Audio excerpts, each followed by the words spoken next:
Hallo Rosemarie. Hallo, Ja sag, was haben wir da für ein Bild heute? das ist einstens als allererste Winzerfest, wo in Besker abgehalten worden ist, haben sie auch der Othmer schon auf so einen Gartenbauverein Aha. Ein Festwagen. gefragt, dass sie einen Festwagen machen sollen. Und dann haben sie uns dortmals angerichtet.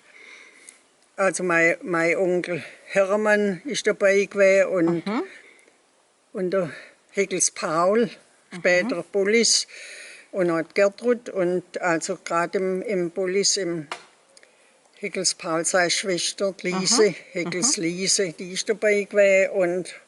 Und dann sind großer Wirt mit zwei Geil, ist man also noch nach Besker gefahren mit dem Wagen und ist da mitgefahren beim ersten Winzerfest in Besker. Aber dann hat es noch aufgehört, eine Weile, und dann hat es noch erst wieder später, ist ja das noch angegangen, dass auch die Othmerscher Vereine am Winzerfest ein Lager gemacht haben oder